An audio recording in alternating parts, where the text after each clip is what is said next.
¿Qué entendemos por constitucionalización del ordenamiento jurídico? Cito aquí a Ricardo Guastini, que dice que este concepto se traduce en un proceso de transformación de un ordenamiento, al término del cual el ordenamiento en cuestión resulta totalmente impregnado por las normas constitucionales. Un ordenamiento jurídico constitucionalizado se caracteriza por una constitución extremadamente invasora, entrometida, capaz de condicionar tanto la legislación como la jurisprudencia y el estilo doctrinal, la acción de los actores políticos, así como las relaciones sociales. Este es el concepto de constitucionalización. El proceso de constitucionalización del ordenamiento jurídico no es un proceso bipolar, no es verdadero o falso, sino un proceso gradual, es decir, puede haber ordenamientos jurídicos que hayan dado ciertos pasos hacia la constitucionalización, tal como la entiende Guastini. El propio Guastini señala 7 condiciones para poder sostener que un ordenamiento jurídico está constitucionalizado. ¿Cuáles son estas 7 condiciones? Y por tanto, hago un paréntesis, al decir que está constitucionalizado, podríamos aceptar también que forma parte de esta corriente neoconstitucionalista, si así lo quieren ustedes ver.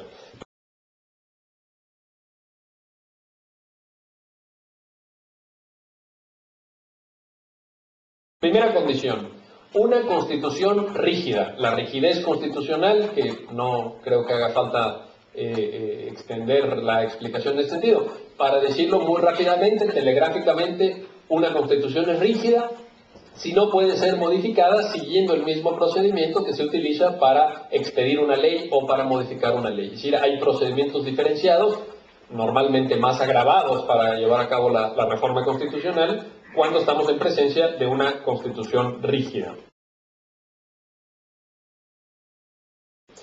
Segunda condición para que un ordenamiento jurídico esté constitucionalizado, la garantía jurisdiccional de la Constitución.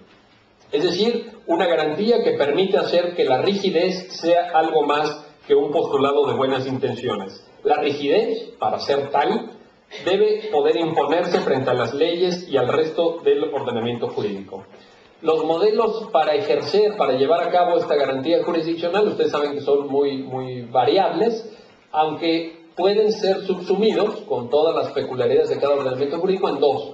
El modelo americano, que es un modelo difuso de control de constitucionalidad, donde cada juez puede inaplicar una norma legislativa si considera que va en contra de la Constitución, de acuerdo a lo que sostuvo, como ustedes saben, John Marshall en esta famosa sentencia de 1803, Marbury versus Madison, y el control europeo, que es un control concentrado, derivado de la Constitución austriaca de 1920, aunque hay antecedentes anteriores, como ha demostrado Pedro Cruz Villalón en un trabajo de referencia en este campo, y por eso llamado modelo kelseniano, modelo concentrado, donde la posibilidad de declarar la inconstitucionalidad de normas legislativas está reservada a un solo órgano dentro del Estado, normalmente llamado Tribunal Constitucional, que además está separado orgánicamente del Poder Judicial ordinario, cosa que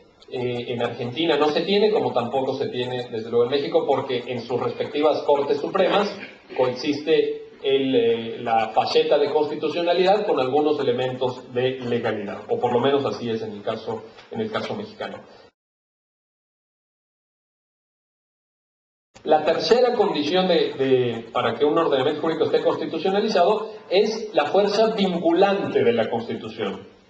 Este punto se concreta a través de la idea de que las normas constitucionales, todas las normas constitucionales, son plenamente aplicables y obligan a sus destinatarios. Como ustedes saben, en la teoría tradicional del constitucionalismo no se consideraban como vinculantes las normas así llamadas programáticas, entre las que se solía mencionar a las relativas a los derechos sociales. Los derechos sociales, las normas que decían que todos tenemos derecho a una vivienda, o derecho a la educación, o derecho al medio ambiente, o derecho a la asistencia médica, etcétera, se consideraban simplemente como recomendaciones al legislador. El legislador tenía que hacer lo más que fuera posible para asegurar el derecho a la salud o el derecho a la educación. Sin embargo, esta óptica neoconstitucionalista dice no, de esas normas también derivan obligaciones concretas, obligaciones de acción y obligaciones de omisión, pero en todo caso son recurribles ante los tribunales y son exigibles.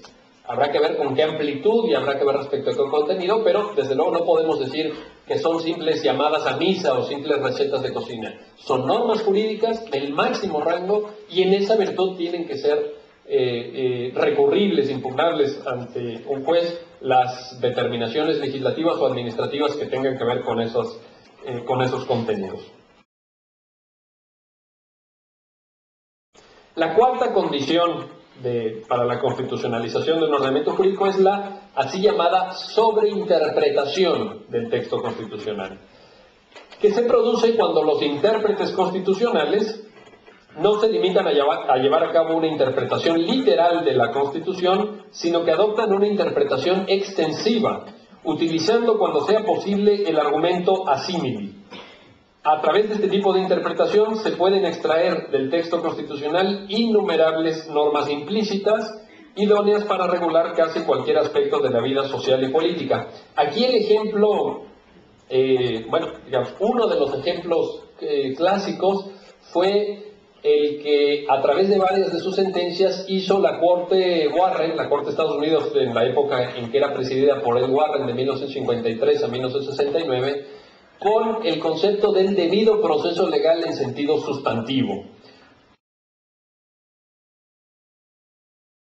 La cuarta condición para la constitucionalización de un ordenamiento jurídico es la así llamada sobreinterpretación del texto constitucional, que se produce cuando los intérpretes constitucionales no se limitan a llevar a cabo una interpretación literal de la Constitución, sino que adoptan una interpretación extensiva, utilizando cuando sea posible el argumento asímili. A través de este tipo de interpretación se pueden extraer del texto constitucional innumerables normas implícitas, idóneas para regular casi cualquier aspecto de la vida social y política. Aquí el ejemplo, uno de los ejemplos clásicos fue el que a través de varias de sus sentencias hizo la Corte Warren, la Corte de Estados Unidos en la época en que era presidida por Ed Warren de 1953 a 1969, con el concepto del debido proceso legal en sentido sustantivo. La quinta condición para tener un ordenamiento jurídico constitucionalizado tiene que ver con la aplicación directa de las normas constitucionales. Esto significa fundamentalmente dos cuestiones. Por un lado, entender que la Constitución rige también a las relaciones entre particulares, y no solo entre particulares y autoridades o entre autoridades. El constitucionalismo clásico había pensado que la Constitución se dirigía a la regulación de los poderes públicos y que en el ámbito de los particulares regía aquel conocido principio del derecho civil que es el principio de autonomía de la voluntad. Los particulares estábamos librados a la autonomía de la voluntad y por tanto no nos vinculaban las normas constitucionales. Bueno, esto se ha revelado falso y esta corriente neoconstitucionalista ha tendido a afirmar que también los particulares estamos obligados a respetar la Constitución. Es decir, por ejemplo, en materia de derechos fundamentales, los particulares podemos constituirnos como violadores de estos derechos. Pero no solo eso, sino que esta aplicación directa de las normas constitucionales tiene que ver con la posibilidad de que todos los jueces,